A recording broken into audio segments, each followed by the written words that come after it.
Mulți dintre voi mă cunosc din două industrii, banking și fashion. Da, sunt două industrii total diferite, dar în fiecare am activat cu pasiune. Dacă îți place ceea ce faci, nimic nu ți se va părea greu de realizat. Pentru cei care nu mă cunosc, sunt Cristina Andrei, designer de rochii de mireasă și nu numai. Am lucrat o bună perioadă de timp în sistemul bancar, dar de mic copil am fost pasionată de fashion. La 9 ani am descoperit pasiunea pentru desen și modă. Eram fascinată că pot să pun gândurile pe o planșă de hârtie pe care le pot transforma în imagini și apoi să le arăt lumii. Nu știu dacă știți gluma despre lungimea fustei potrivită, dar o voi spune pentru că este o glumă pe care eu o găsesc potrivită pentru proiectul meu. Suficient de scurtă pentru a vă capta interesul și suficient de lungă cât să vă mențină atenția. Cam asta îmi doresc eu de la acest curs. Foarte mulți prieteni m-au rugat să fac cursuri de croitorie online, dar tracul față de camera de filmat m-a dat 3 pași în urmă.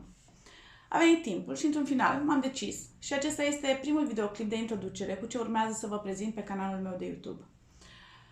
Voi prezenta secrete de antreprenoriat în fashion, cursuri de desen pentru adulți cât și pentru copii, tipare de croitorie. Vom pleca de la tiparul de bază pe care apoi îl vom transforma și îl vom elabora.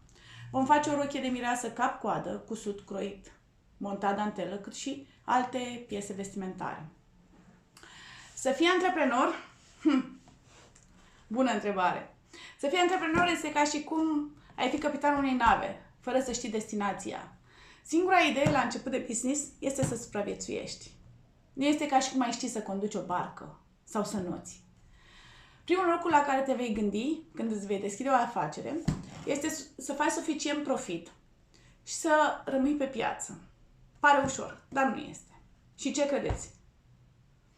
Să fii un designer bun nu este cea mai importantă parte din tabloul nostru. Lucrurile nu se pot întâmpla peste noapte. O mulțime de designeri de succes, până să ajungă acolo sus, au pierdut o mulțime de bani și timp, mai mult decât te poți gândi. Ambiția și perseverența. Sunt o mulțime de lucruri neprevăzute. Niciodată nu ești 100% pregătit. Perseverența pe mine personal m-a ajutat foarte mult. Caut, studiez, caut o logică în fiecare lucru pe care îl execut. Nu-mi place să spun nu știu. Cercetez până voi ajunge la rezultatul pe care mi l-am dorit. Dacă aș scrie de câți oameni specializați aveți nevoie în acest business, probabil v-aș speria. Dar pe parcursul cursului mă veți descoperi și veți vedea că nu este dracul chiar atât de negru.